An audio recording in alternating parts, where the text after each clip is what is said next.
Hey, how you guys doing? Alright, let's do this thing.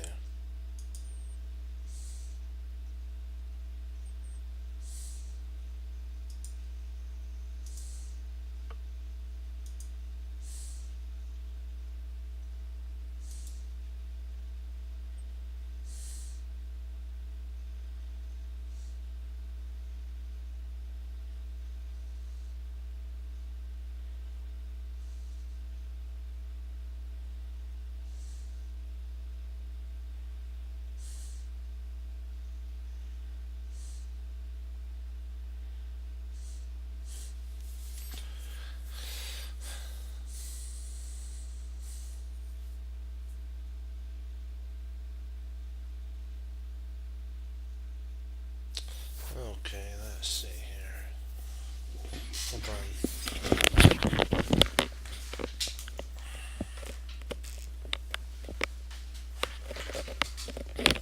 Had to get my keys. Alright, let's do it.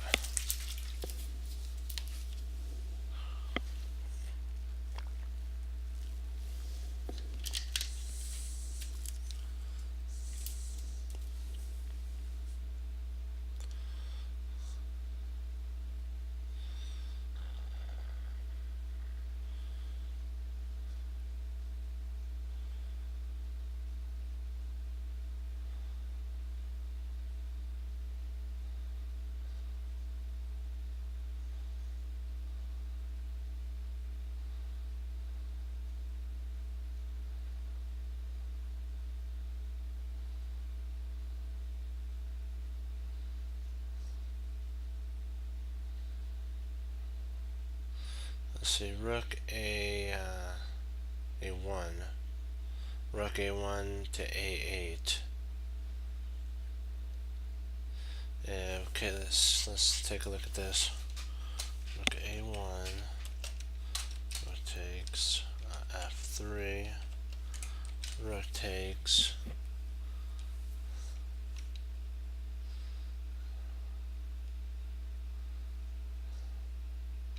E8. Check. Knight F8. Rook takes F8. Queen takes F8. Rook takes F8.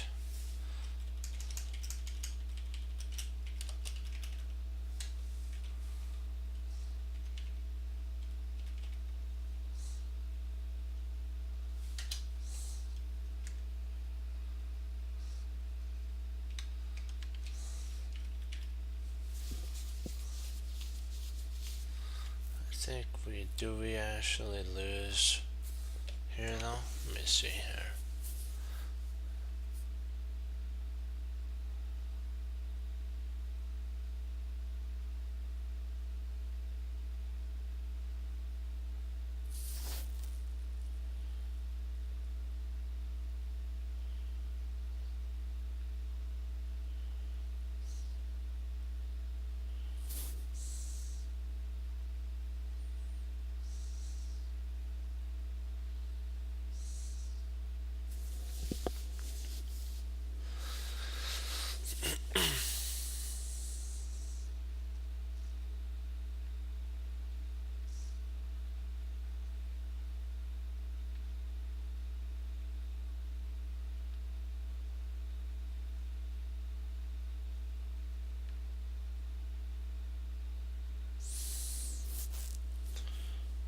So you guys have any ideas?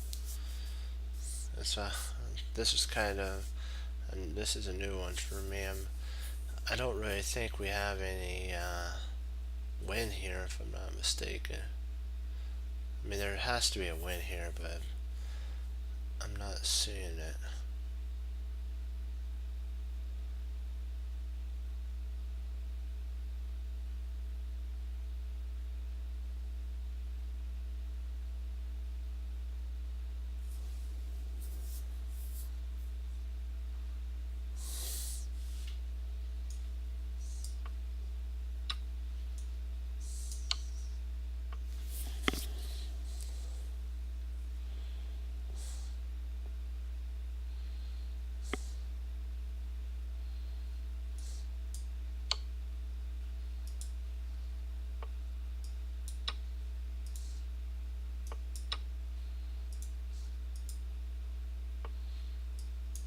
Oh, take the knight. Okay. Well, so close. I don't know why I didn't see that. It's this here. Then we take the knight, and then now, after we take, we're up here. Okay. Right.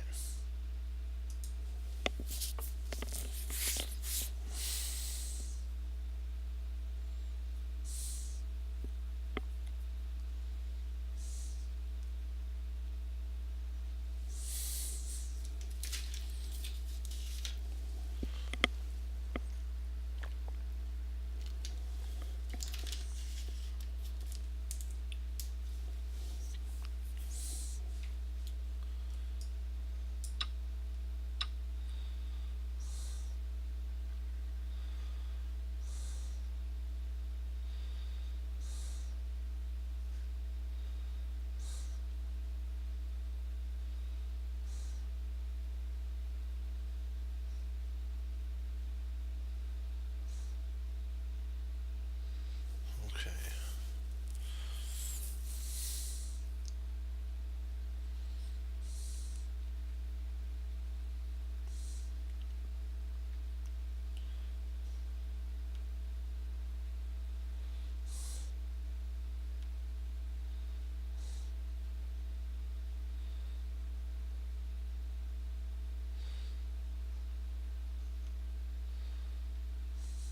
Let's see, knight b4.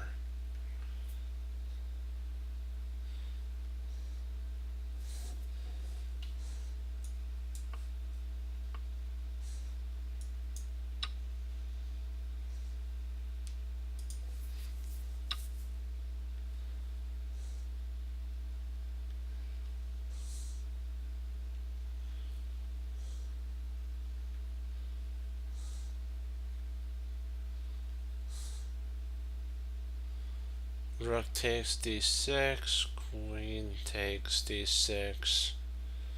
Bishop takes c4.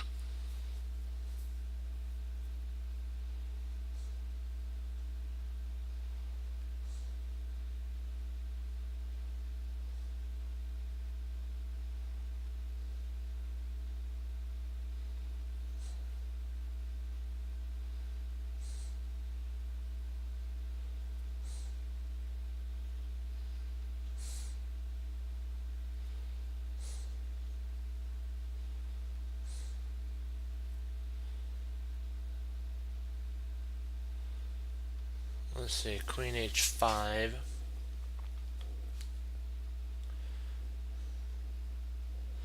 h4.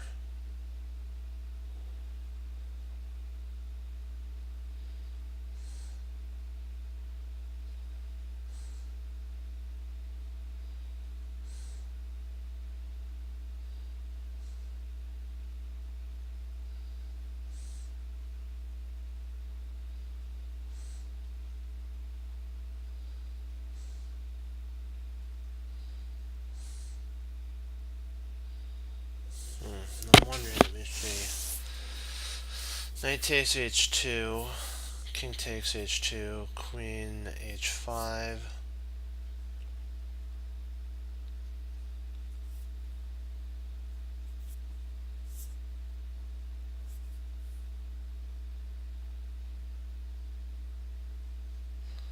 Let's take a look at this. Knight takes h. Hey. Okay, we'll finish this one out and then we'll do that. Okay, Fox.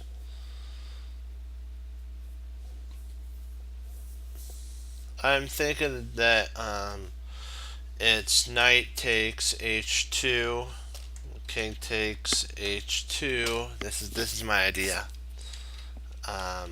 Queen h5, king g2.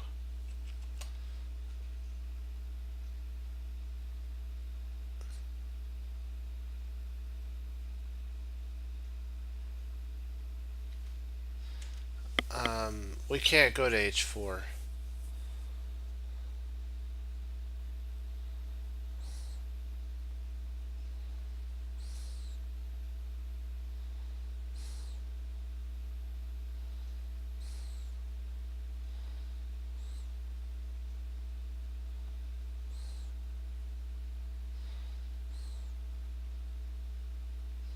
Yeah, but after he goes h4, there's really no I don't see really any infiltration points. We're kind of up a creek without a paddle after that, so that's why I was thinking of striking first with knight takes h2, and now that kind of levers open an attack for us to kind of take scope on. Maybe, I don't know,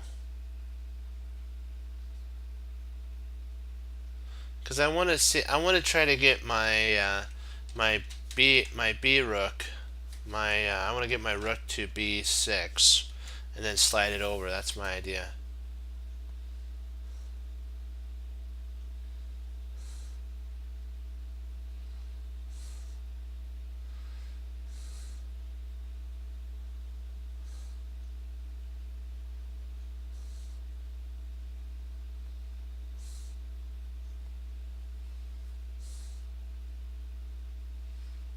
Yeah.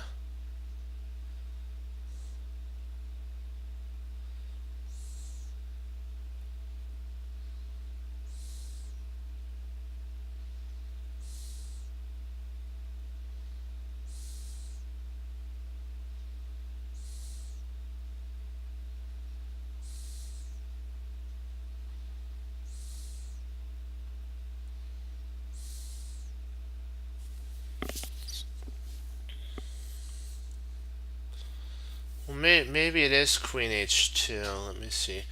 But what do we do after?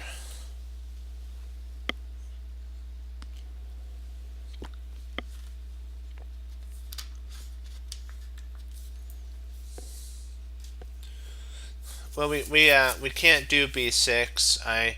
Because h6 is covered. So I was thinking maybe we'd have to. I'm not sure actually. No, this is kind of like. Ugh.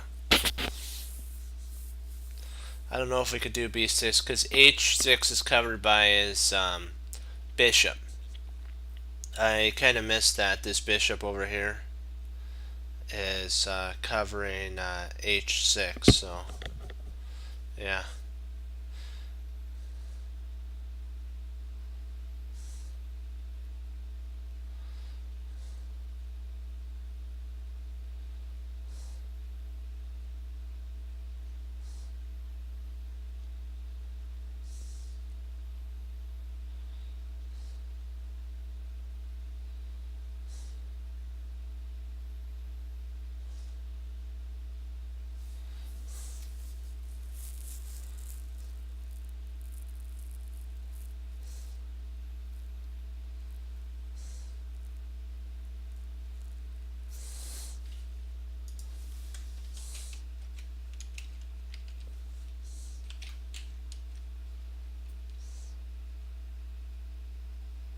Knight takes f. Oh, sorry. Knight takes f2.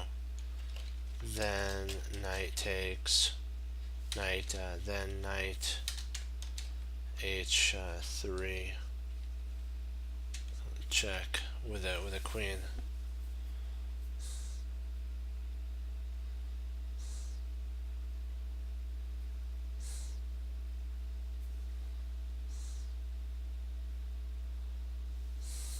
So queen h5, king g2.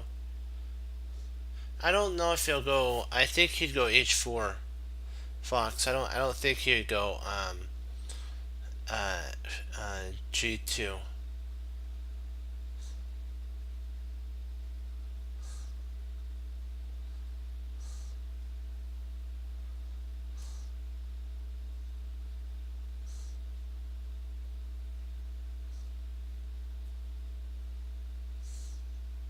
Yeah, because I'm not. What if we do this? Knight takes f2. Knight takes f2, and I'm not sure what he does after that because I think we win. We win a line after that. I know the. Oh, okay, I gotcha. So after that, there. Cage two, bishop there, king there. He can't really take because.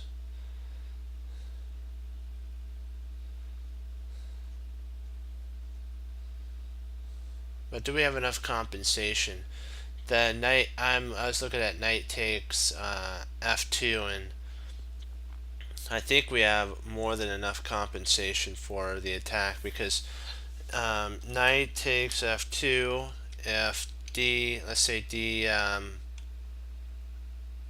d5 is pushed. We'll just say pawn d5. Queen takes f1. Actually, knight h3 check. King g2, and then queen takes f1 is mate.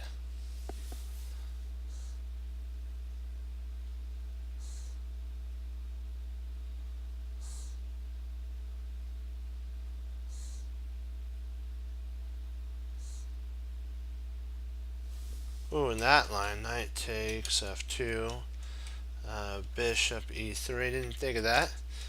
Knight h3 check, king g2, queen takes f1 mate.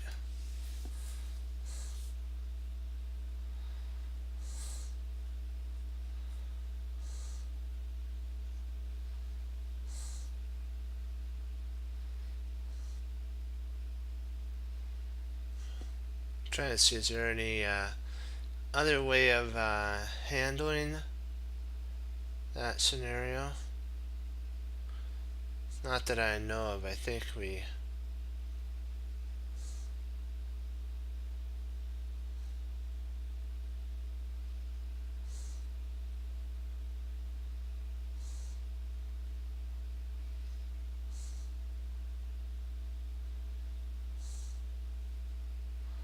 Oh, right.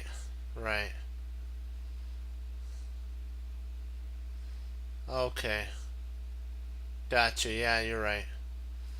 Okay, so that doesn't work.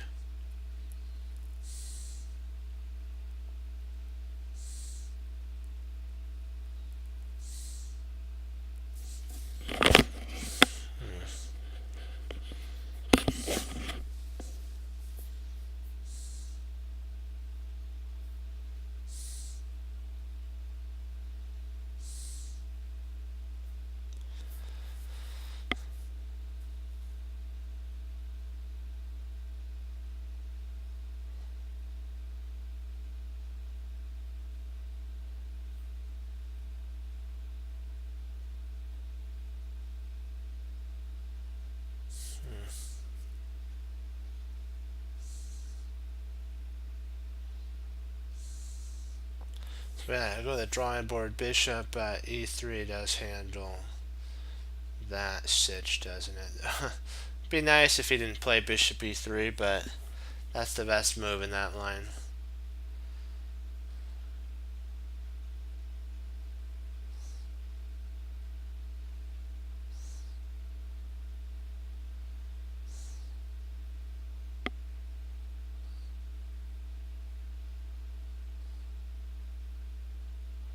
Yeah, let's go with it.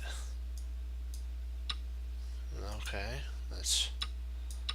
Oh, so it is queen. It's queen. That's here then. Okay, then both our ideas. What did?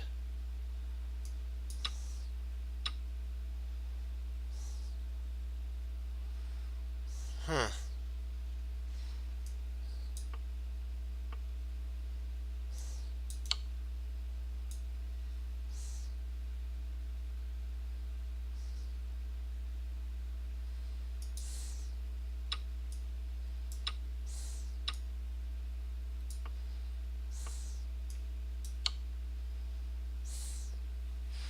Okay, you have a game.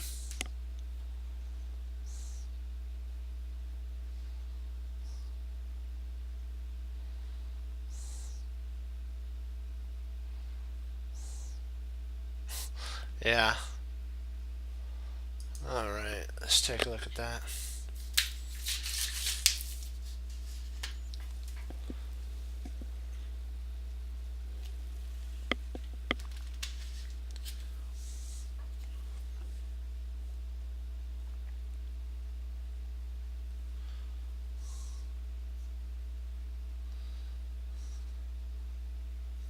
Okay, so you're black. Gotcha.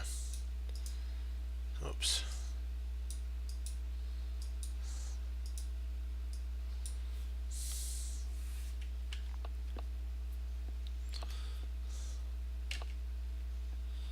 Oh, the Slav. You gotta love that.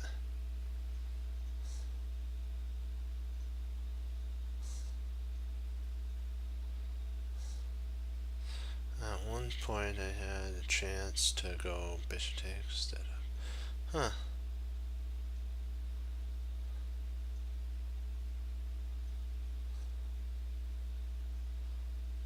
Yeah.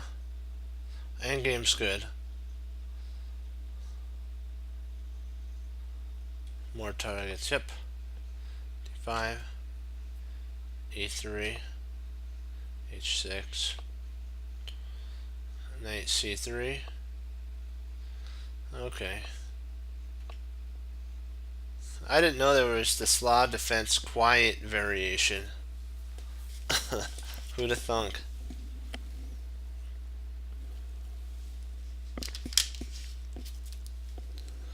Is it me or does it kind of look like a reversed London though?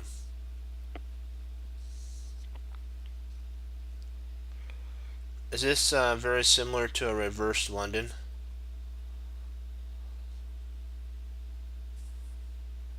With this structure here though?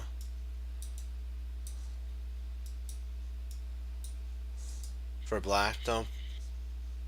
Or am I missing something?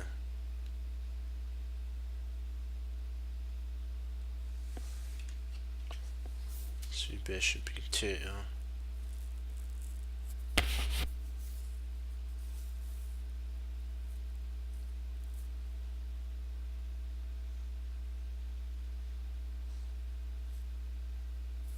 We were thinking the right way with piece sacrifice, but we just didn't.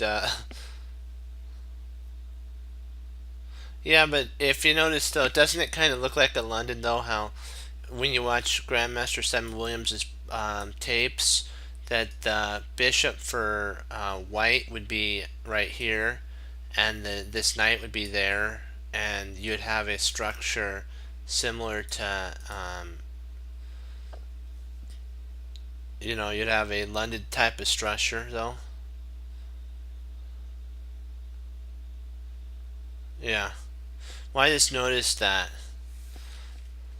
I was like, huh, that's very interesting. But I'm not sure if this is the exact correct setup reverse London, but it just looks very Londony to me. You do enough London games, you can almost see it happening even for black. So castles, bishop e2, rook e8, c takes d, e takes. Okay, so now you have your rook on half open file.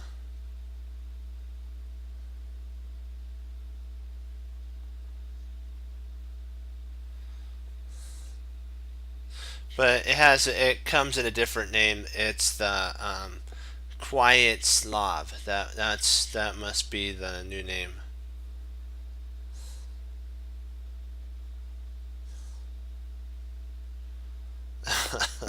Yeah. Uh, there was a gentleman who talked about he plays as black. He plays the reverse London a lot. That I forgot his name. It's like Chess Jim or something like that. He wins a lot of games with the reverse London for black, and there's a lot of mating ideas he says in the reverse London for black that a lot of players aren't very aware of. So I'm not surprised you. I think you won this one, didn't you? Let me see. Yep. I'm not surprised you won because the reverse of London is really hard to handle.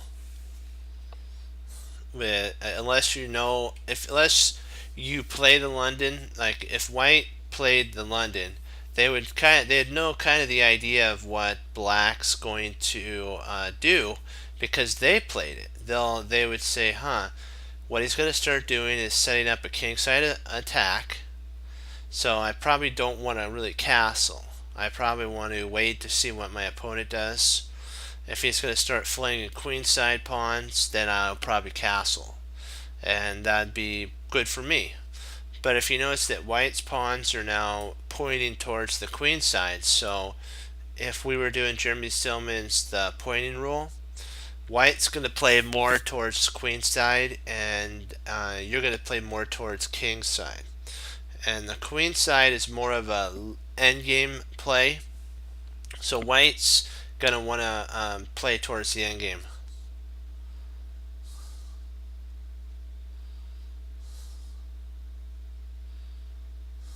Yeah, G6 is the in the it's the yeah King's Indian. The King's Indian is actually the harder of them all to break for chess for the London system because it's more of like a fortification. You have to actually tear down the basically the barricade. First of all, you'd have to remove the fianchettoed G7 bishop for black, and if you can remove that bishop, then the squares h6 and f6 end up becoming very nice infiltration points for your queen to come in and your knights to come in, and then you don't have a bishop anymore, so and it basically be more knights, and you can then do the I call it the knight ballerina dance all over the position. So knight, okay. So you're flowing your pieces properly into the king side, so that's good to see is that your king side play is really strong. Yeah, and he is really slow in his queen side play. So you have ample enough time to get your forces re-instituted. His king's in the center too, so you might want to, because you're more developed than your opponent, you need one more move. Maybe potentially, would queen e7 be a good idea? Because that hammers home an attack, but I'm not sure if that's what we're going to be wanting here. Because you have to strategize what's the idea of our opponent. If we go queen e7, that stops his push, his pawn push. But it stopped anyways, I understand, but you got to always think of getting an attack going and stopping his idea. And queen e7 reconnects the rooks, which then would allow your other rook to come to d, and then now you have somewhat of an attack. And we have to somehow unwind our knights too. We have to get our knights activated. So potentially a Gadakovsky idea that I've noticed that he plays is he'll play knight here. The d knight will go to f6, and then the h knight would go to g5, and then he would get his queen involved on e7, bring his other rook over, and then he'll at the right moment start pecking on black's position with f5 and f4, and he would undermine this pawn with a potential major battery. Or what you could do is potentially get a Alekhine gun, which would be you could play rook e6 if he plays here, queen there, he plays there, here he takes, and if he tries pushing onward,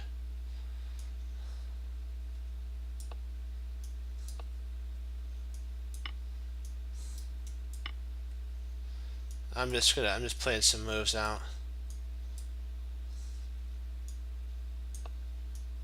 You have a Alekhine gun kind of set up with an attack down the center, so you could do that. I was just playing some moves out. Okay, so you're wanting to go for more of a frontal thrust. Okay.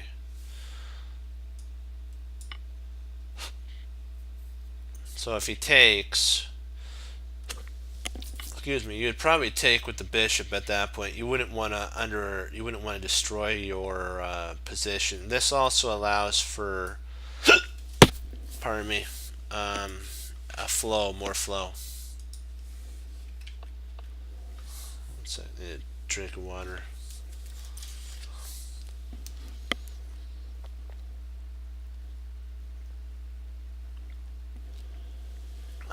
Much better.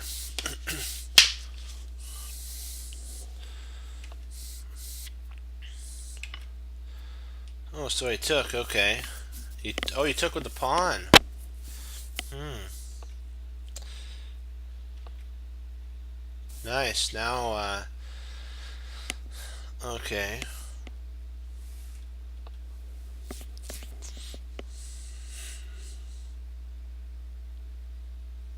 So he played d5.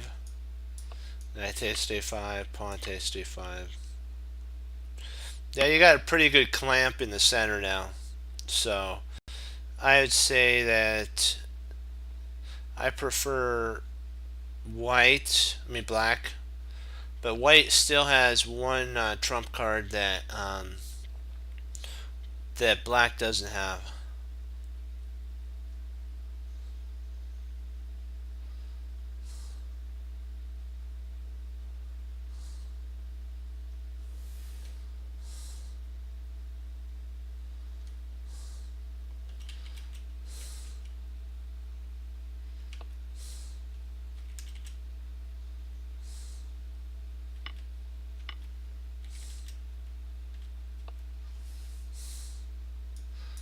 Yeah, this is a better move. I see what you're saying. Than that. That actually does that.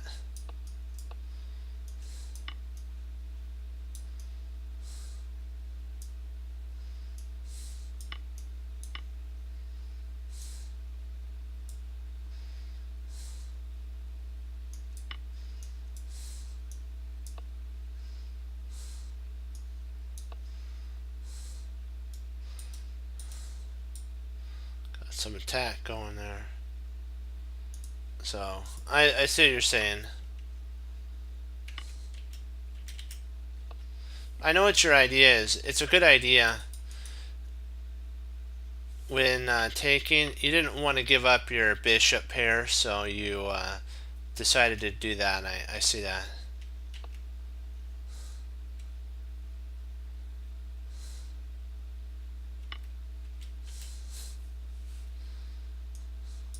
I was thinking though, why didn't you play bishop g4?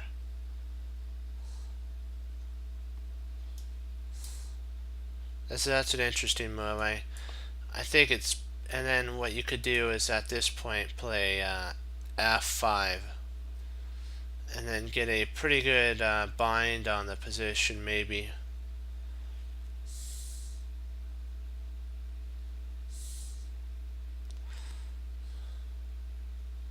Maybe a bind like that, and then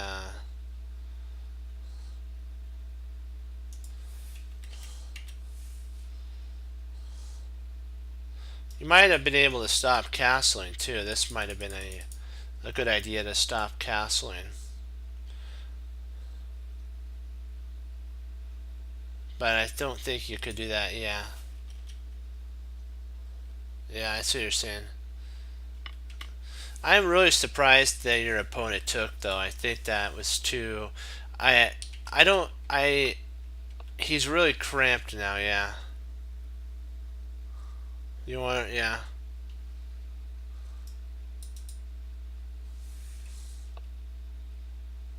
Oh, you played that, okay.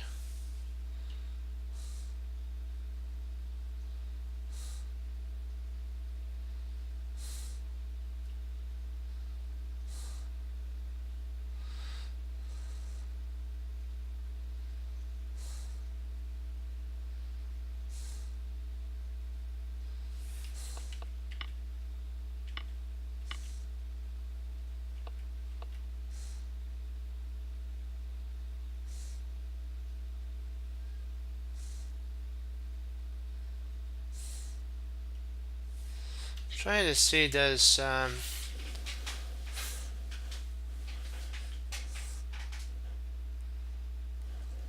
let's see if we play here.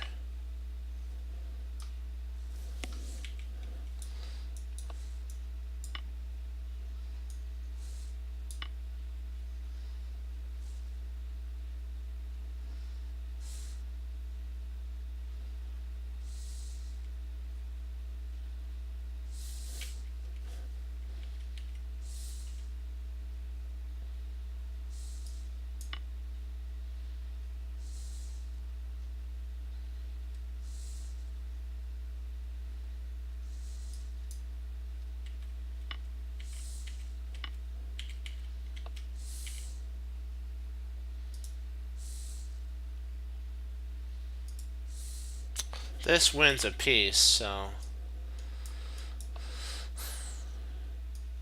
actually a lot of material.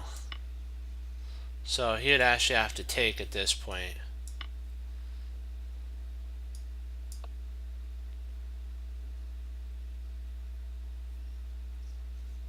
And probably at this moment I would probably take here. Well, no, probably not taking. My bad, I wouldn't do that. That's not a good move. Maybe double up here. And then, Boy, this is a tickler, isn't it? This is a tickler. You always have to be on the lookout. I was just looking to see.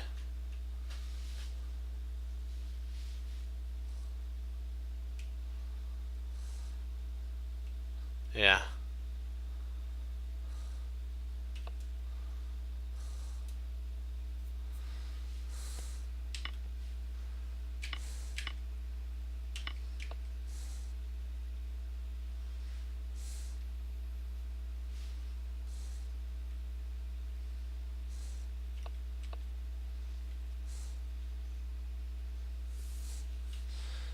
I don't know. I might have played. I know this sounds kind of. You have a majority on the queen side or king side, so just get it a rolling. Bobby Fischer would have done f5. He's like an aggressive player, but he might have tried that. That might have been what they played though as an anchor. I'm really surprised your opponent didn't try that. I know why they didn't do that now because of that. Oh, sorry. Bishop takes, doesn't work. My bad there. So if he tried that, you could actually take with the bishop, so that would be bad. Not good. So I'm still thinking f5 though would be a good move, because then you can go here, here, and start rolling the pawns up the board. You do control the so it does make sense to get your king involved. So it's an end game, so not a problem.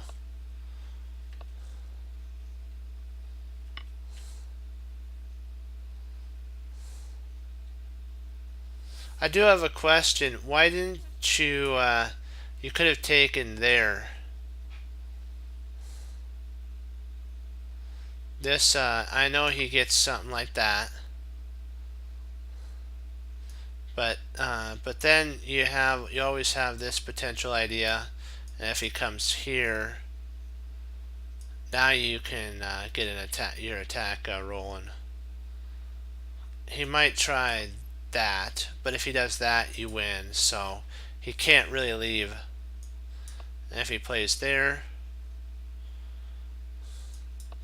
you have g5. If he tries something like this, you have check, and then he has to go back, or he has to go straight up here.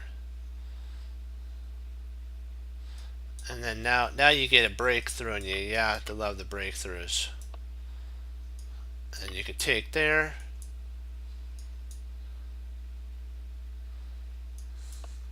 And now you get, oops, it's a pin. Yikes, that was not a good move. Walked right into a pin. Nah, we don't like that. So it's gotta, that makes sense though, taking with check, so why not? You know what? Loving it.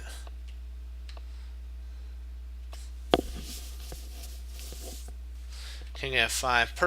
Perfect end game play so far.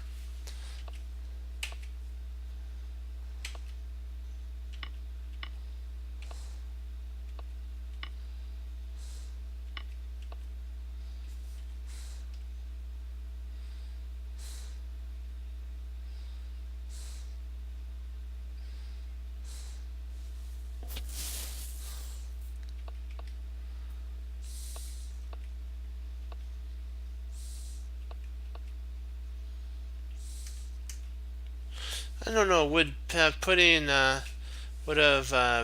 done b5 been better?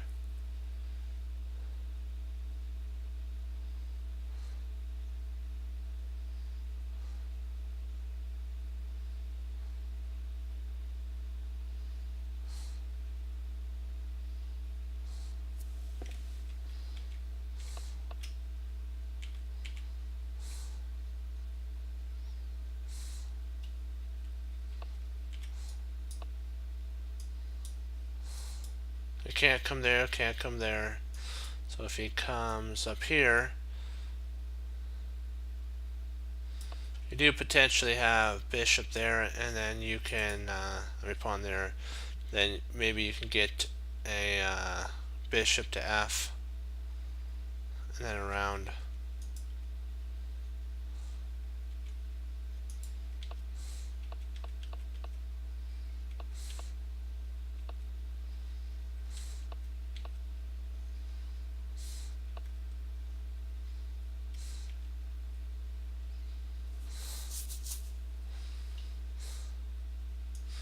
You can actually play this move here, and if he plays there, now he's shut out for good. So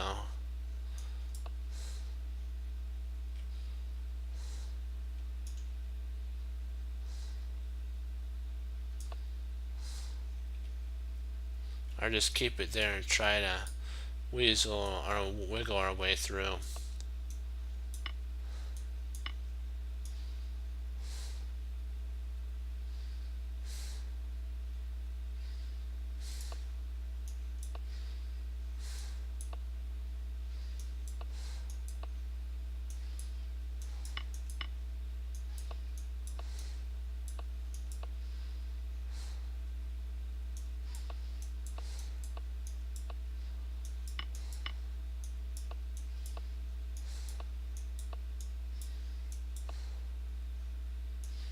You could actually come up and win.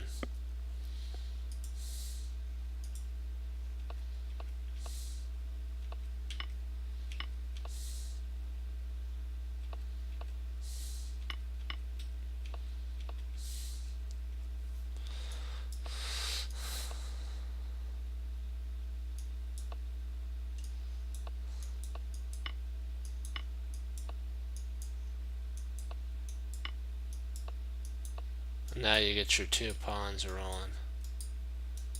Nice. And up the board they go.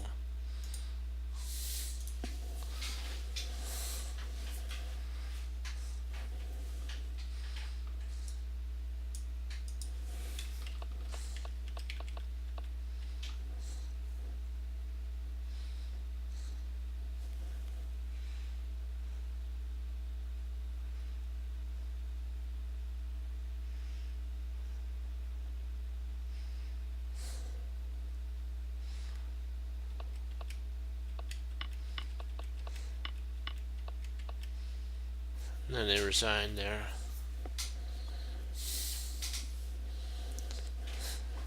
Nice game.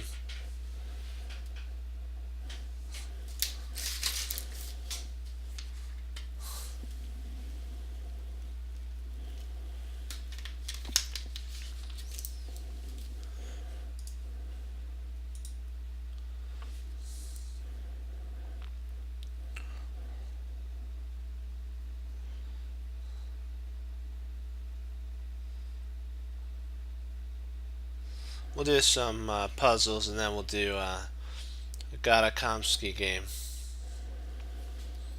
of a London system.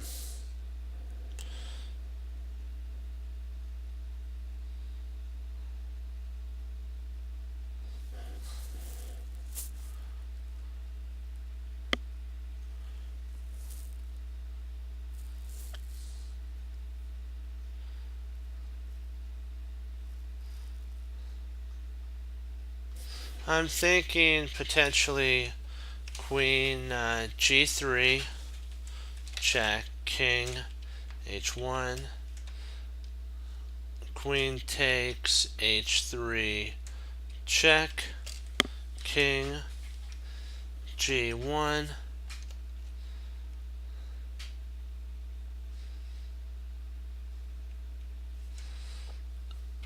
queen g3,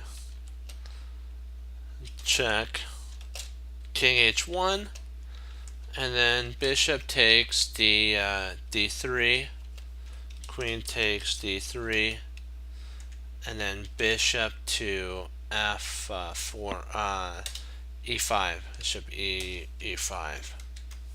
But I'm not sure if that's. What do you think about that?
h5 is a possibility. I see what you're saying.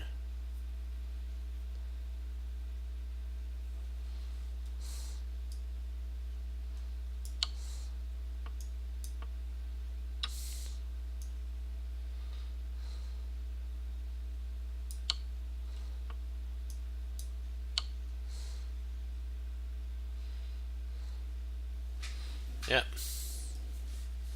Great work. Great job there.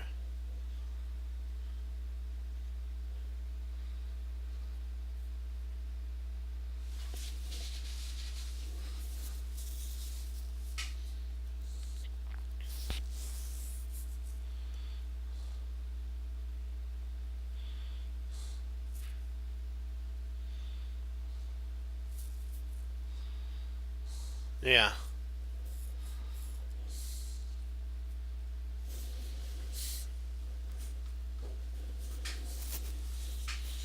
I'm thinking c7,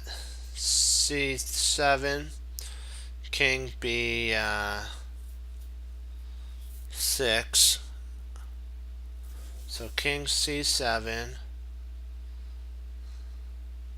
Not king c7, sorry. Yeah, we're doing good.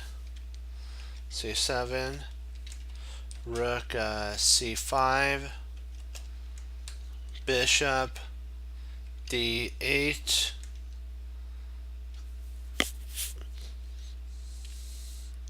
I don't know if we really have any thing.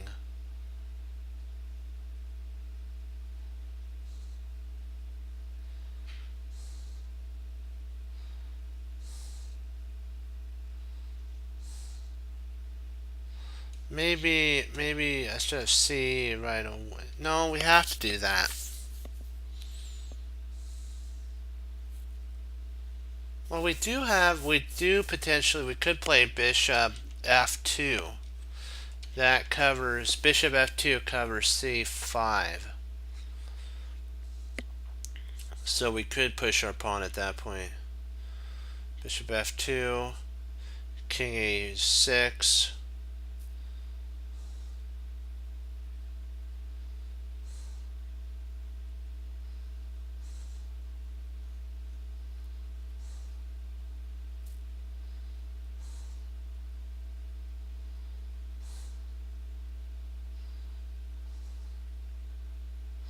Oh, wait a second.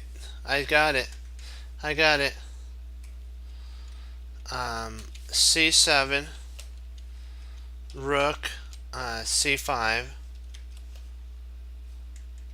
B4, king takes, B4, bishop, E7, and that pins the rook.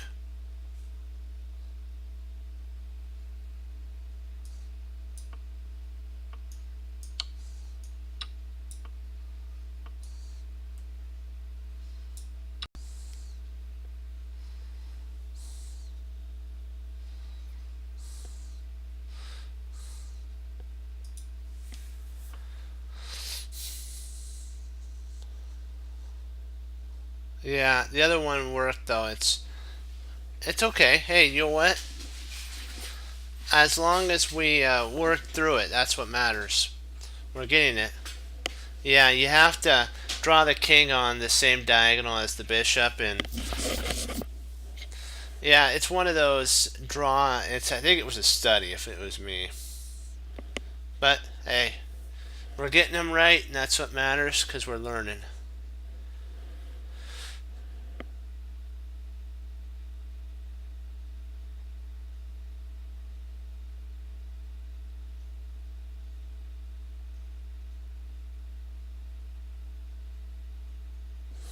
Okay, let me see here.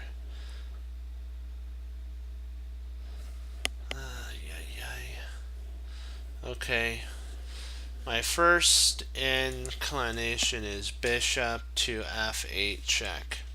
That's my first idea. Bishop f8 check.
Wait, actually, let me see. Rook d7 is kind of.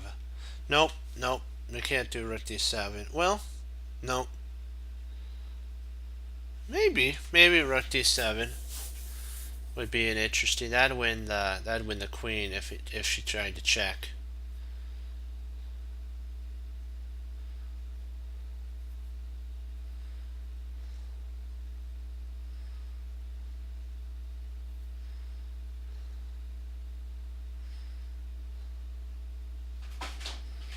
What do you think, Fox? Rook d7? What do you think, guys? Rook d7?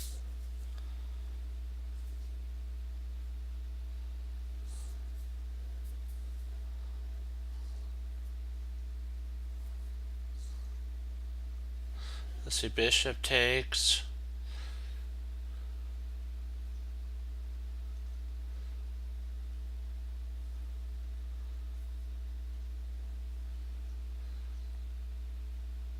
I was actually thinking if he goes bishop f8, wouldn't he want to go king f6 though?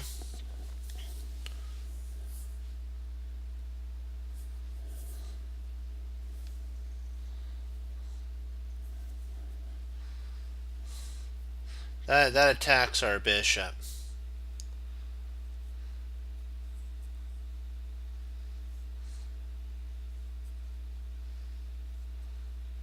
It's a double attack. Then our rook's under fire. So maybe.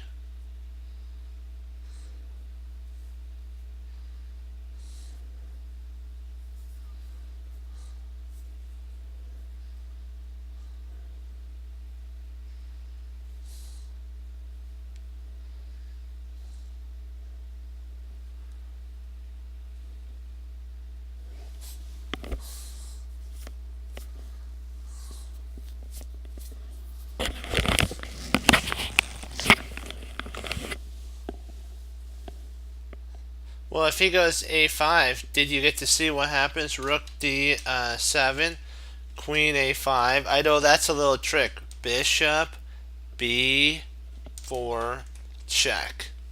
Wham, and we win the queen. Look at that.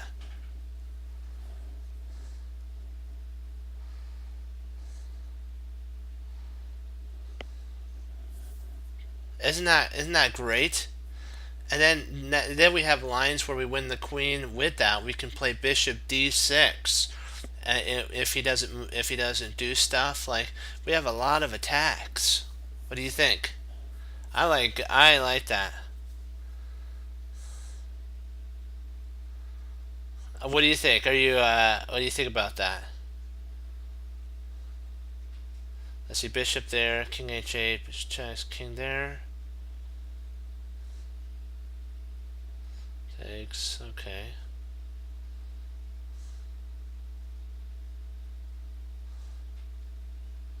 We are up in exchange in your lines, so.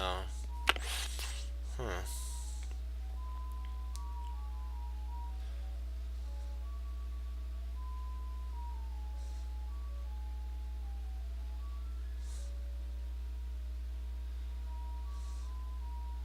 But I was just looking for the most forcing line. And that's the most forcing line I can see for. Yeah, I'm thinking that too.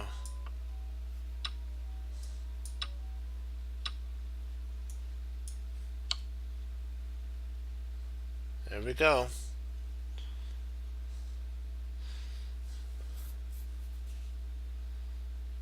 But we're gonna go over your line. Your line does work too as well. So I'll show you. You're up in the exchange. We're just up a whole piece in the other one. Like H here. King takes. We're up in exchange, so the line does work as well. But the other one though is there's really nothing that he can do at this point when we play here. If he plays this is the coolest thing right there.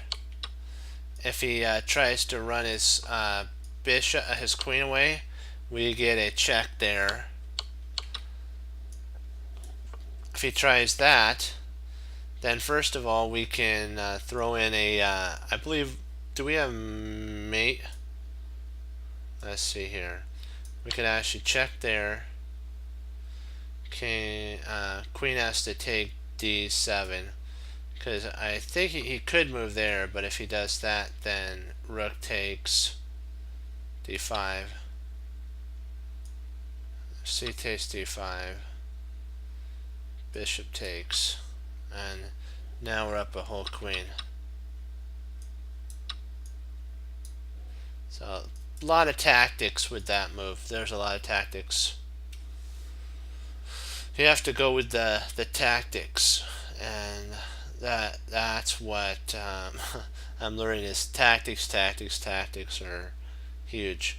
But it's not everything. Remember, Jeremy Silman says you have to use your imbalance as well, imbalance principle, right alongside with that.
I'm thinking about going knight takes g4, h takes g4, bishop takes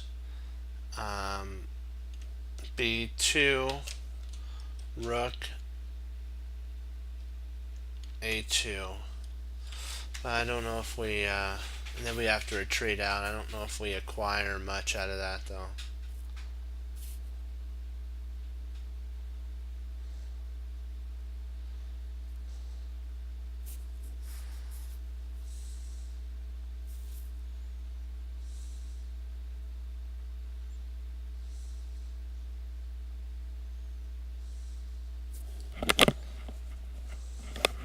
We could potentially do in passing, so e takes f3, bishop takes f3, knight e4, bishop takes e4, queen h4, h4 check, something similar to that.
I think though, let me see here.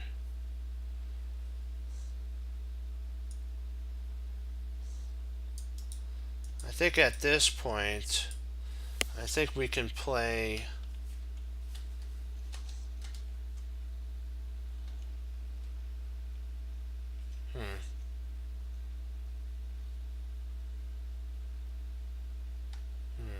Maybe not.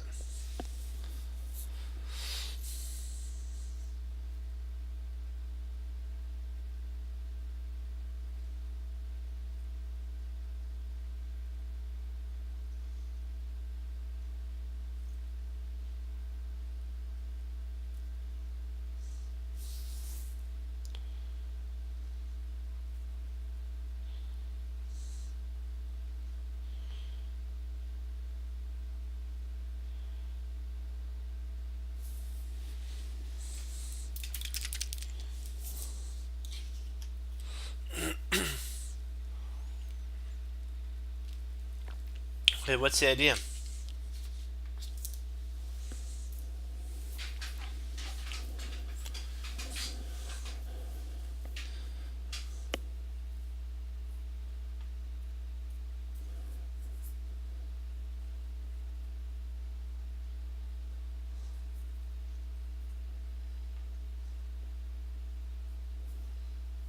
It doesn't work.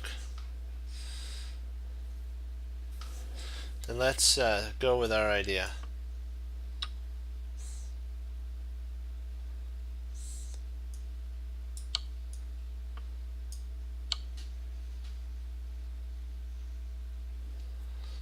I'm surprised why doesn't night takes work? This is interesting. Let's just go, like, you always sometimes have to go.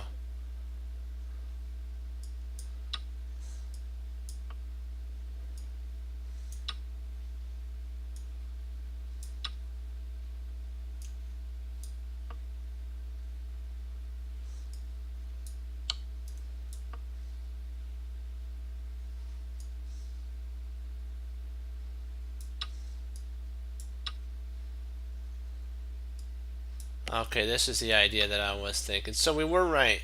This was right. Yay! This was correct then. I had this in my mind. Yay! So we got that.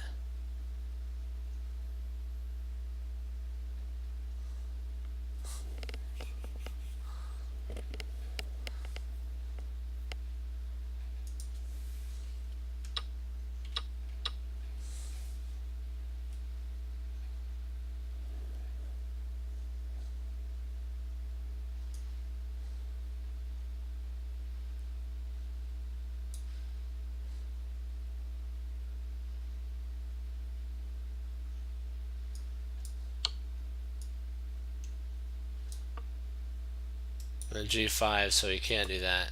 So he's got to go up and then Kazam. You got his rook. Yep.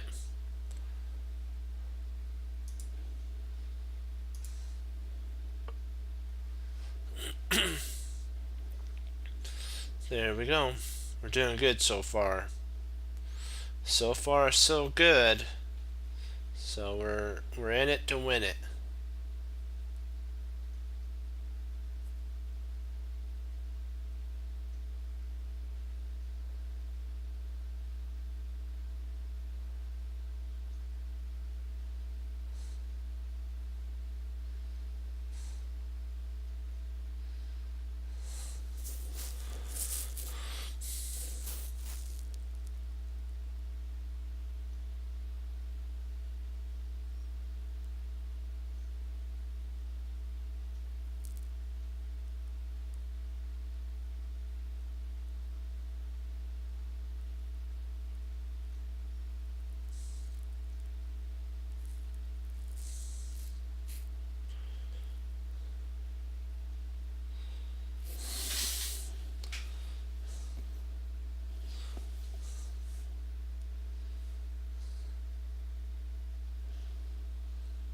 I think you're right on that.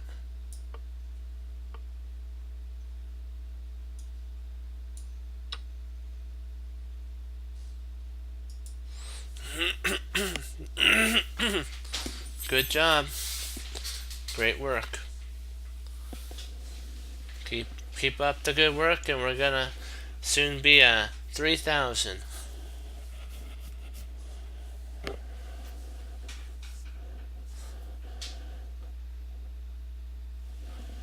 This is a cool puzzle right here. Knight takes c6. Queen takes c8. Knight e7. Check. King f8.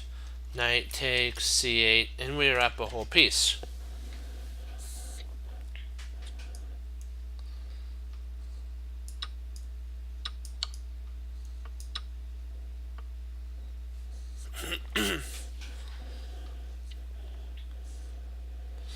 Yikes, he's got us. He's got us where he wants us. We don't want that. No. No, no, no, no, no, no. Now. Oh boy. Boy, boy, boy. Don't like that.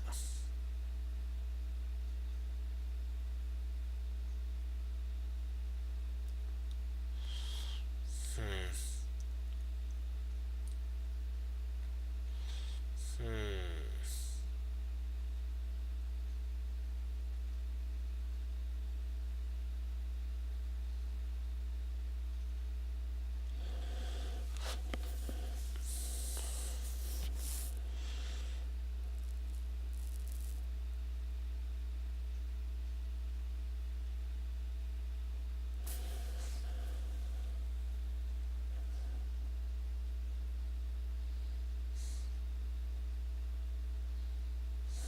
I'm thinking rook c1.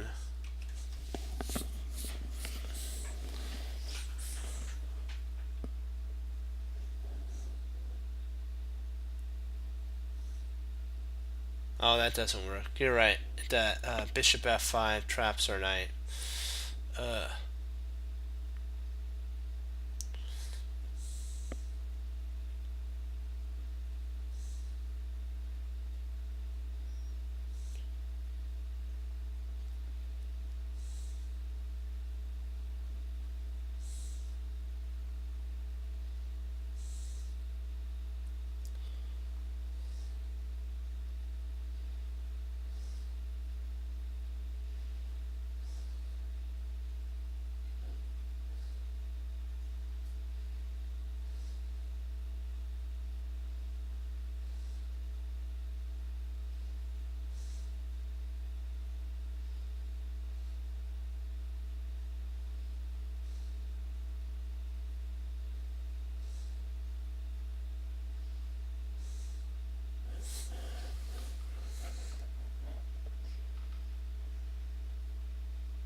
yeah, we're not gonna play that.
Well, maybe rook c1, bishop f5, and then bishop f4, bishop takes c8, and then rook takes c7.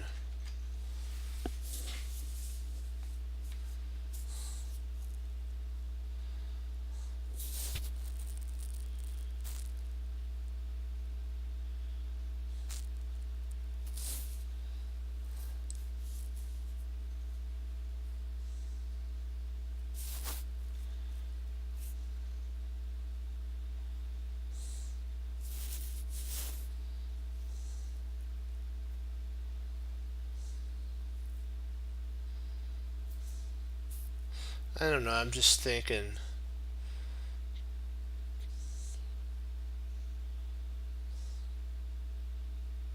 So, boy, what are we missing?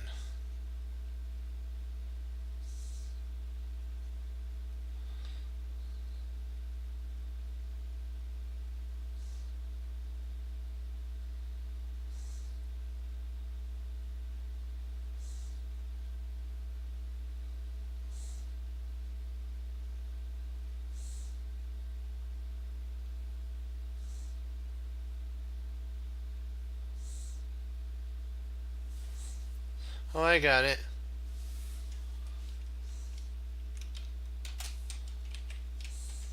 Bishop c1. Bishop c1. Bishop f5. Bishop a3. Check. King e8. And then knight e7.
we missing here?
I know what it is.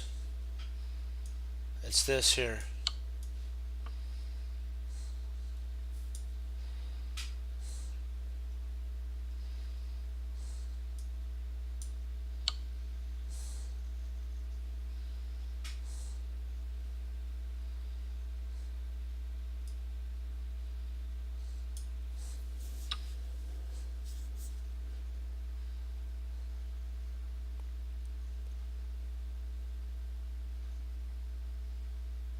Yeah. I'm right along with you, Fox, on that. We got it.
I'm wondering if Bishop F6 is it a move. Bishop F6. Because Bishop F6, if Knight F3, Knight F3, then we could play Knight takes F3, G takes F3, and then Bishop takes H1, H1, A1.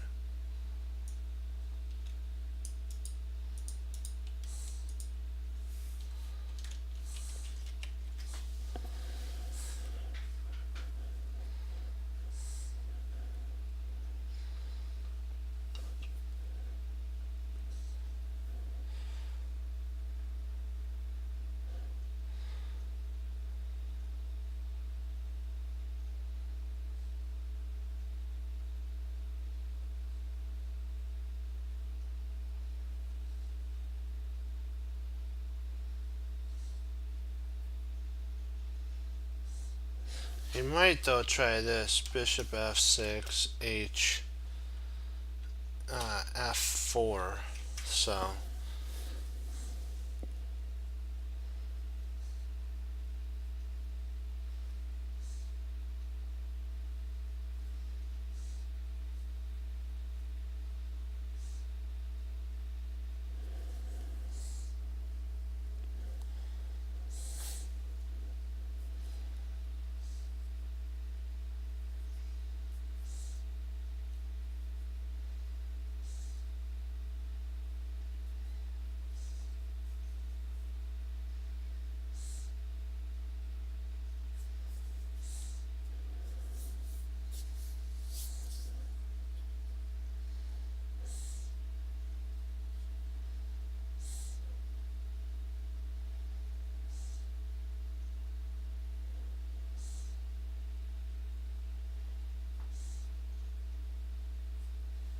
oh yeah, that's true.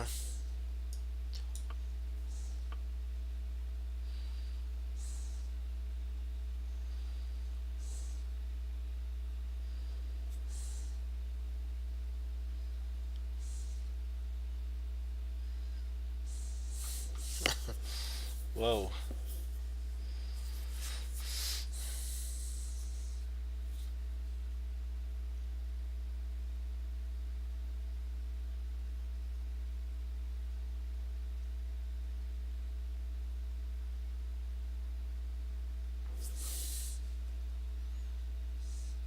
I think we pick up a whole piece. Let me see. Knight e2, check, king h1, bishop takes a1, knight takes there. When the bishop moves, we can actually just retreat back, and then we're up a whole piece.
Let me see here.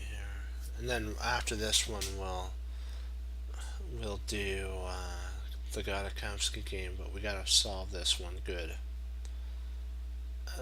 Do, do, do, do.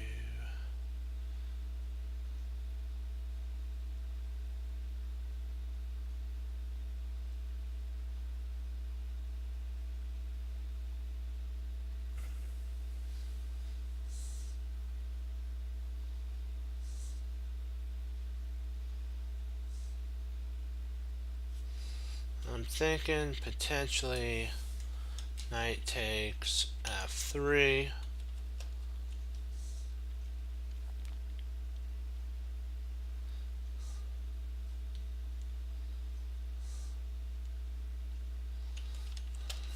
E takes f3. Queen g7. Check.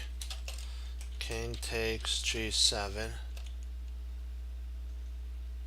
Or if rook takes g7,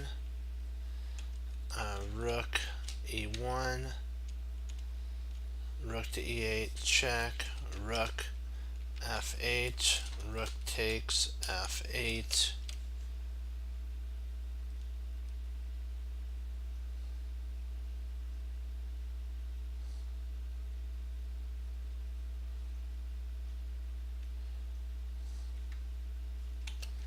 king takes f8, and then g takes h4.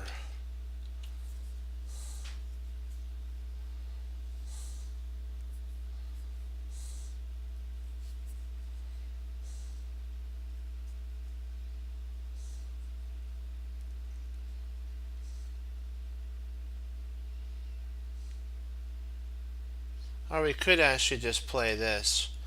Queen g7 check, rook takes g7, rook.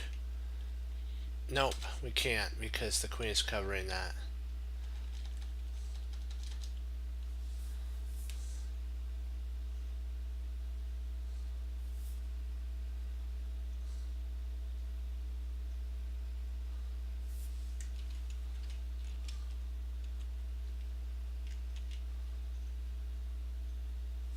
Yeah, so I'm thinking that this has to be the line.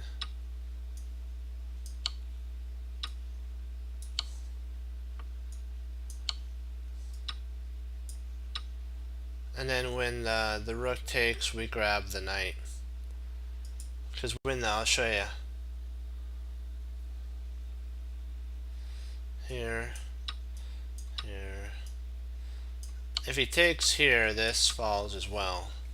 Which this might be a better, it might slightly actually have maybe a better way of holding. I think the king move would have been slightly better.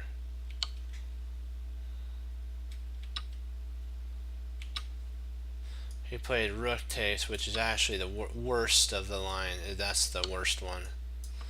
Because we get to actually solidify down. Actually, king takes, takes, and if takes here, then we get a knight. Yeah. Let's do our Gadakomsky game. Okay. Actually, one sec. I'll be right back. I'll put it on LHS really quick here, and you guys can take a look at this. Be right back.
You know what?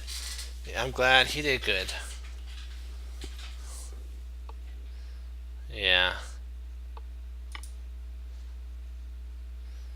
But if you study hard, you can do it.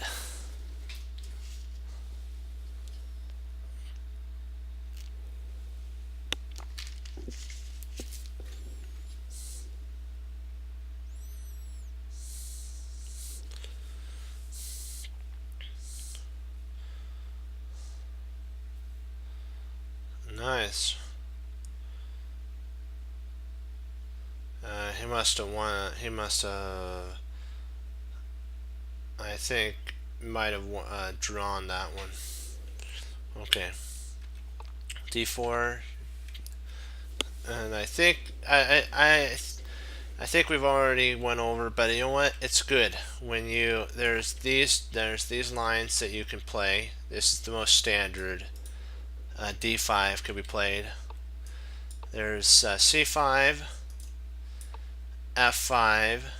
There's even an E5, but we just take. Of course, we talked about that. Then you have your modern. You have your English defense. You can even, I believe, do some sort of like a little bit of a Caracal setup.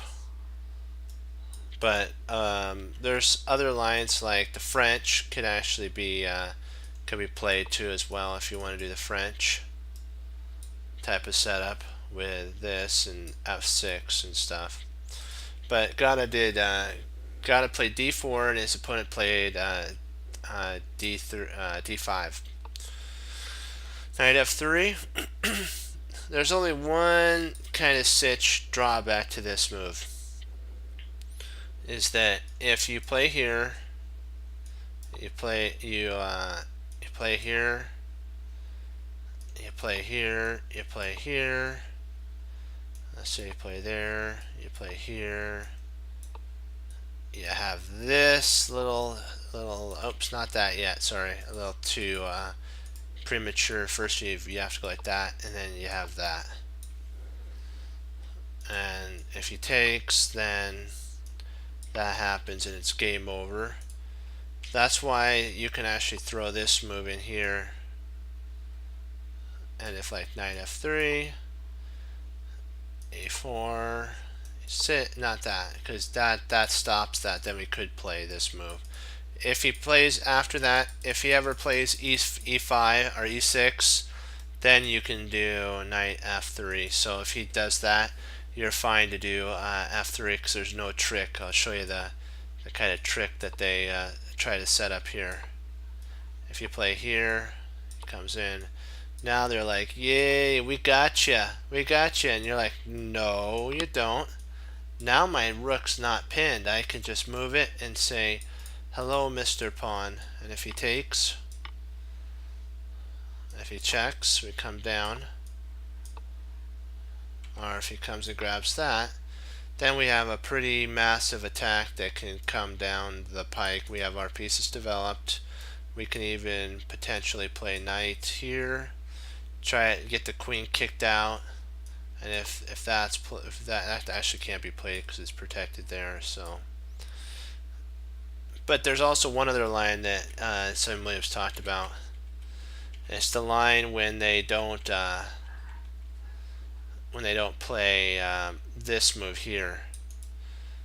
So like if they play here, here, here,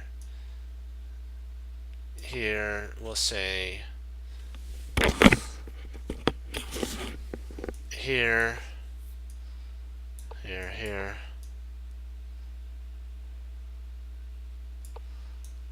You could also at this point take two, and then what happens is if they take there, you can come here. If they take up here, you have this attacking move, or you can actually take there first, and this is actually counter strike. So if he plays here, then you have not that. You have actually he can't really do that because he'll drop that. He might play something like that, but then that drops. Do you see how you can counter their counter? So I don't really know what he really can do. He may have to... He's in a world of hurt at this point. So yeah, ouch. World of hurt.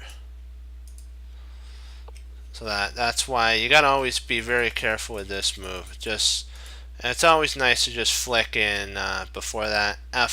Bishop f4 just keeps it flexible. Bishop f4, c5. Yeah, but see, he doesn't want to fall for that trick, so he flicked this in. Now when that was played, potentially the queen could come here, and then at this point, Gata would have to play maybe some sort of b3, but that weakens the pawn structure. So it's like, ugh. What would you want to play here? Oh, you can actually take, okay, and then takes. And if he takes, now you're going for a pretty big attack. Okay.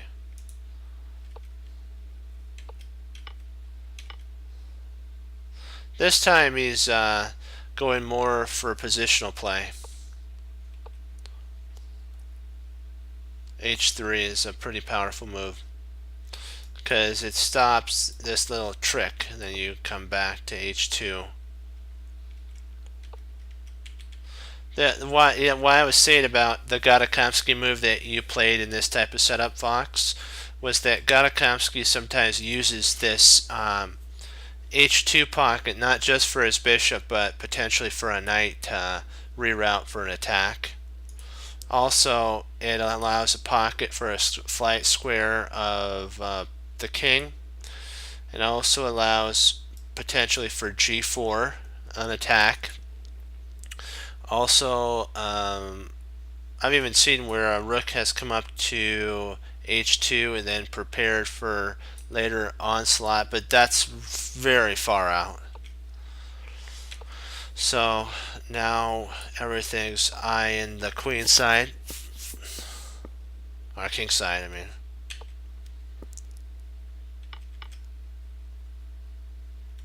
Now that's the knight move comes in handy there. Now that this is a very flexible move because it deprives the knight. It's an anti-knight move. Deprives the knight of b4, deprives the bishop of b4, so both these pieces are deprived of b4, which allows for white now to get castled if need be. And he could also stay in the center if he ever had to. King e2, that's what he did. Bishop h.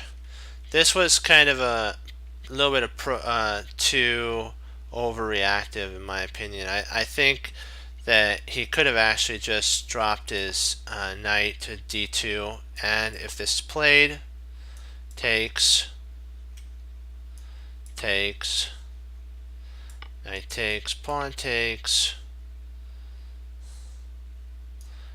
and then if takes,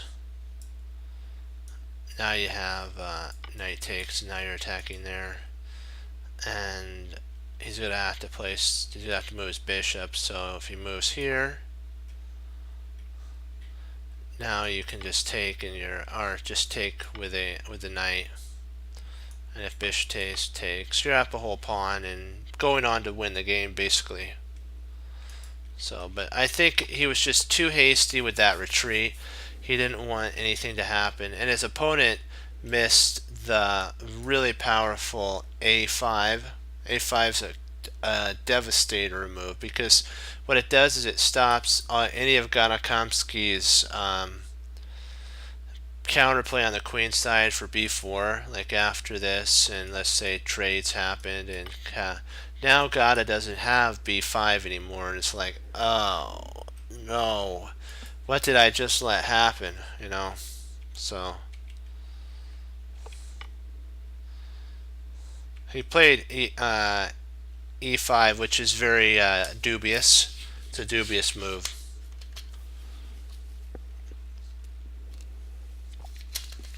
This only helps Gata stay in the center. I don't know why his opponent did that. Now you can take, pawn takes, knight FD, and now you got a target. It's like, what are you doing? This is like not a very wise decision. You don't want to have pawns like this. And black says, but yet, sir, what I am doing is I'm keeping my two bishops. But then you can respond to him, your opponent, and say, okay, player, but what do you not have? You don't have a open center. So what does that make your bishops? Not good. So it's like, okay, and it's like, for real. And now you got a target of all things. It's like, what? How's he gonna take scope on this? I guess he potentially could go there, but then you help him get his pawns on the king side rolling, and you know, you can even take if he goes here. You can even take here and cover that, and then if that happens, then you just come up here. But you gotta, you'd probably want to at this point play bishop there, knight there, and not f. You wouldn't want to weaken your pawn structure. And now you're attacking here, and just a mess, just total mess. You don't want to allow your pawns, usually in a game coming towards an endgame, to be like that, because the rooks would love to just Pac-Man, I call it Pac-Man, eat these guys. Like those little bitty nodes that the Pac-Man goes shoot, shoot, shoot, shoot, shoot. That's what these things become in line. Shoot, shoot, shoot, shoot, shoot, like that.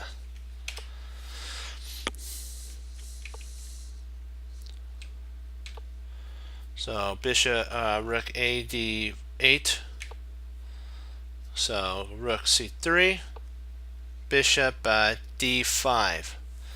Another dubious move. It's like, what are you doing? You're blocking your rook. He would have had a better if he was to do anything.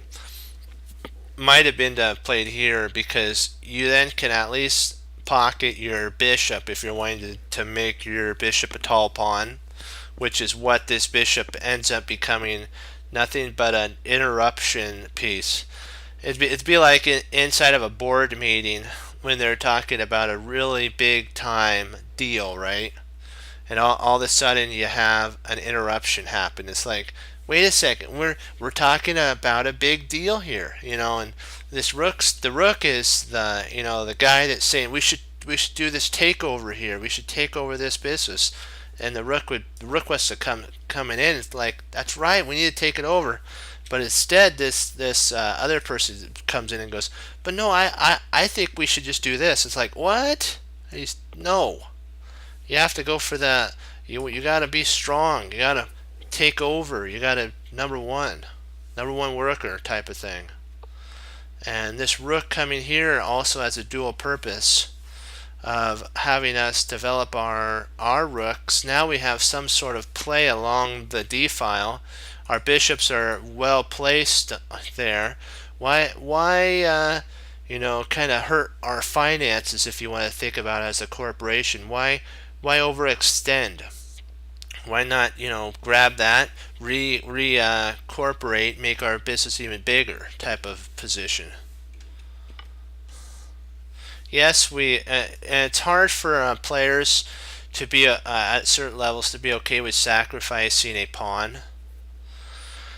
And I'd probably say that this player has a rating issue.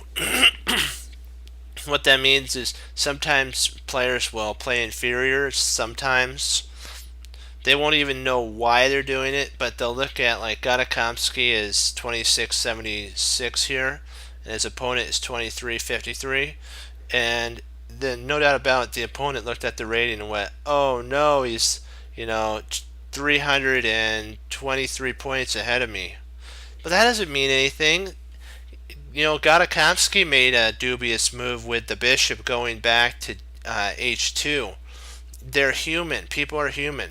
Gatakomsky could make a mistake. And when he does, then you take advantage of that. That's we all have mistakes that we make. but don't always believe a rating. And Jeremy Silva talked about the rating fear. Uh, if he had a student one time that beat a player, I think it was 400 points ahead of him, by not looking at the rating. He just played the board, and his opponent, his student, won.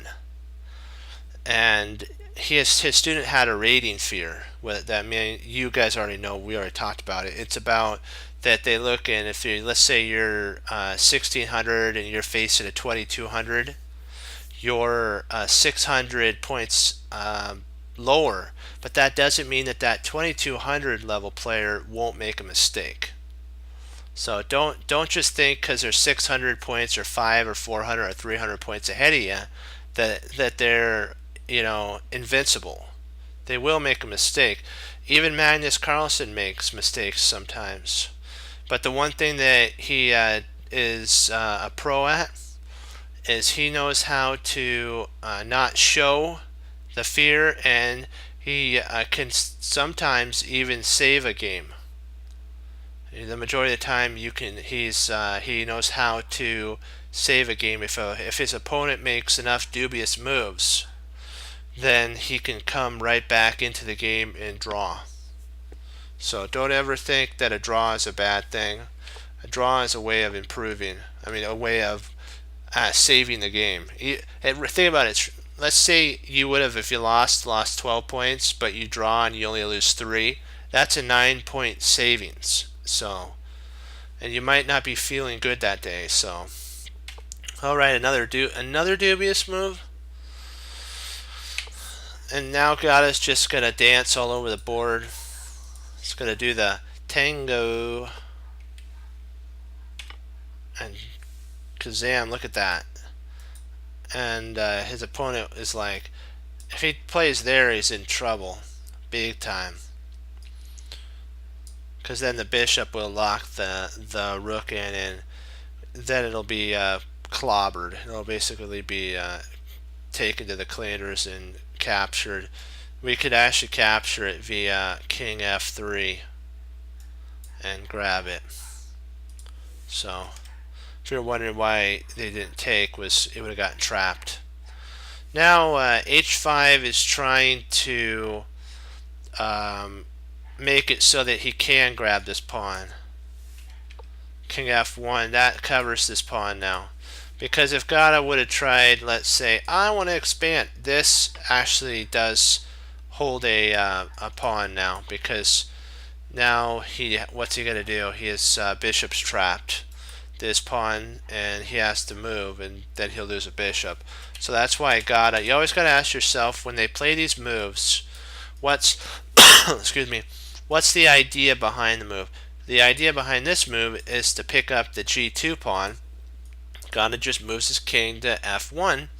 Now there's no more king rook g2, and now this pawn ends up becoming now another weakness. So now his opponent has a weakness on h5, and he has a weakness on e5, and his bishop is only protected by the rook. So yikes, not looking too good for his opponent. f3.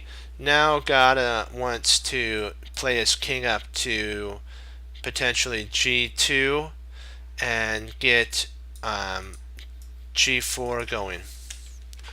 b6, rook e to c2,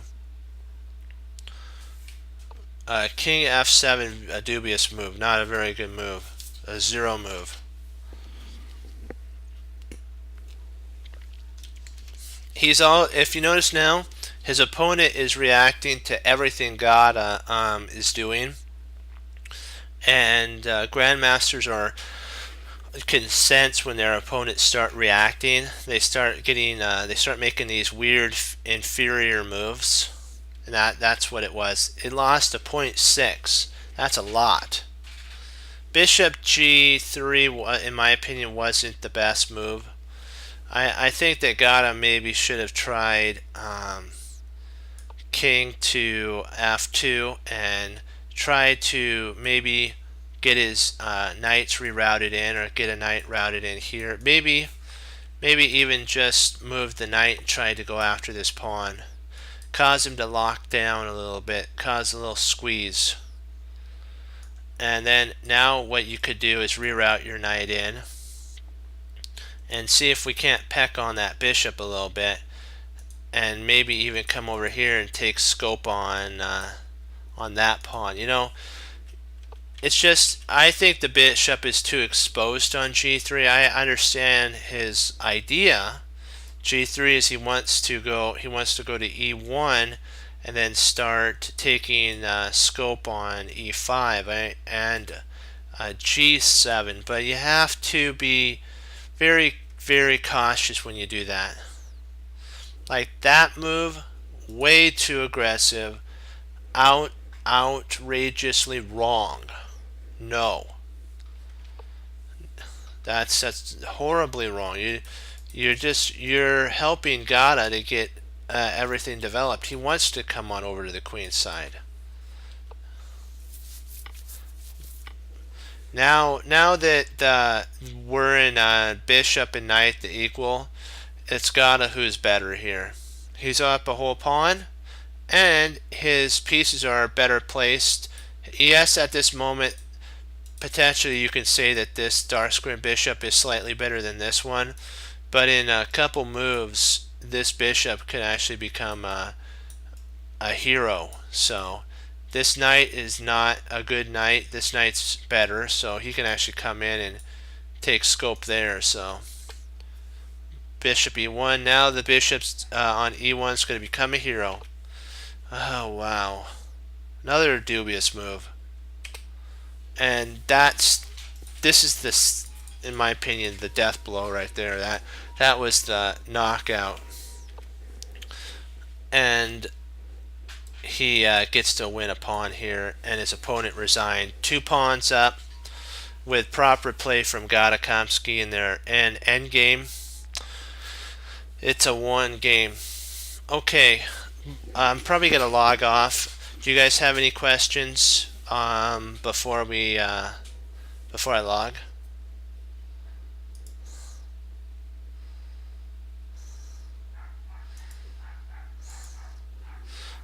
I'll give you guys 1 minute to put in if you have any questions on the Gata Kamsky game, or if you have a quick game we can go over.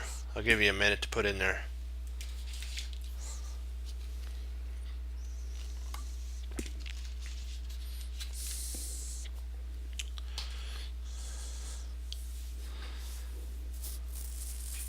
But if you notice how Gata Kamsky, I'll talk to you while you're doing that too, how Gata Kamsky was able to take his position and make it better every time his opponent made a dubious move or an inferior move. He made his position better. Even Gata made 1 inferior move. So it's not like what we talked about. Players aren't perfect. Even machines sometimes make mistakes. But the chance that because they're all about brute force, so the majority of the time they don't, but every once in a while they may. Okay, I'll take that as a no. Thank you all for logging on. This was great. We're doing good. We now have to remember what the whole purpose is. It's about honoring the Lord with our talents. And also what Tom Thumb Thumb says. Life is about treasuring your victories and learning from your losses. Remember that mistakes do not define you. It is how you handle the mistakes that define you. And Bruce Lee said it well too. Knowing is not enough. You must apply what you know. Willing is a start, but it's not the end. You have to first will, and then you take that to the next level, my friends, and you do. There are no limits. There are plateaus, and you must not stay there. And you must go beyond them at any cost, because you need to. If the Lord's given you a gift in chess or whatever field you're in, go full throttle in it. You know what? Honor him by doing that. Don't Attention to detail is huge. We also have to remember that once you, my friends, get a title, like a chess title or something, you need to also um, have a give back too. So like, never forget where you started, because sometimes it's very easy to do that. And never lose that humanness to a chess player, because what happens otherwise, you become, I hate to say it, dry and dull. No, and then you don't remember. It's kind of like, it reminds me of the Peter Pan in Hook, when he forgot what his way back. He forgot, and you don't want to forget. And trust me, if you're honoring and serving the Lord Jesus, you won't forget, because you'll want to give back. And the greatest gift is, after you win a game, to go and teach somebody in the Skittles room, and then both you guys get to improve, and then they'll get to be able to tell you what they were thinking. You could tell them what you were thinking, and you could have a friend for life from that. I meant, you can text them, email them, even study with them over the internet or something. You never know what the Lord will bring if you share the love. But we have to always keep our blades sharpened, ready for action and ready to roll always. Our blades are our tactical understanding and strategic knowledge. And the best way to do that is to go over tactics and pick a player that plays really good in a certain opening.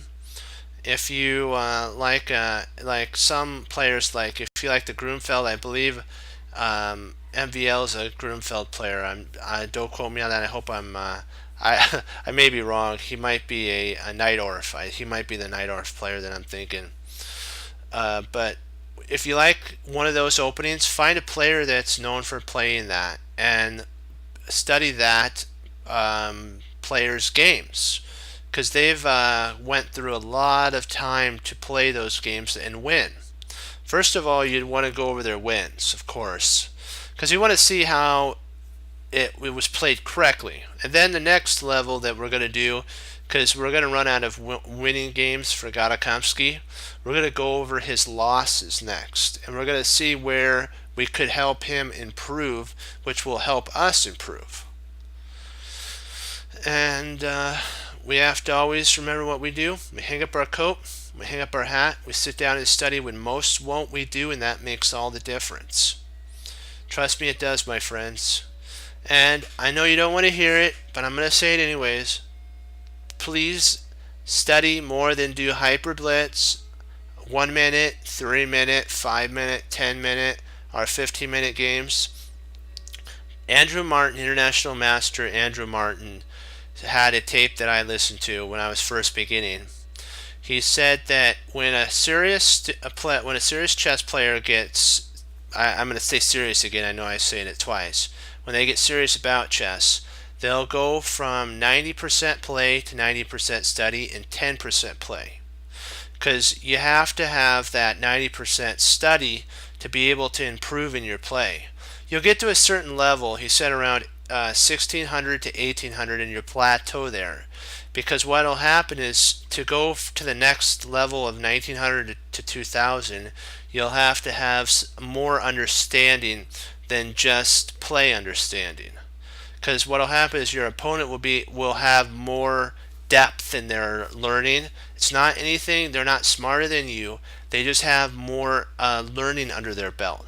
And if you put in the time as well, who knows, you might teleport up to a grandmaster. If you just change your 10% maybe to 70-30, or maybe 80-20, and just work up from there, and maybe 75-25, maybe every month take 5% away from your play, and then at the end of maybe 2 years, you're at 90% study, 10% play. Because sometimes I know it's hard to give up once you get that fun of playing. Because I used to have that same issue, but now I do 90-10. And I actually probably study 95% 5 play. and then because you want to be ready for your tournaments. But that's just a little knowledge and from your friendly chess cruncher teacher that wants to help you not to fall down at the tournament. And even if you do make mistakes and you don't do good at a tournament, remember, it doesn't define you. Remember, it's how you handle the mistakes. Remember that mistakes do not define you, it's how you handle them. So, and I'll leave you with that knowledge. As Wesley So says for the Lord Jesus, as I say, God bless. And I'll see you guys next time on Chess Cruncher TV. Have a blessed morning, afternoon, and evening, and Lord willing, I'll be back on tomorrow. And we'll keep pushing forward and getting better. Great job. We've crossed the 2200 level marker again. And we're on our way up, and away to even greater heights. We ought to remember to honor the Lord right alongside with that. Pride goeth before a fall. So we don't want to fall. Be blessed and go Team Chess Cruncher. Hoorah. Yeah. Good job.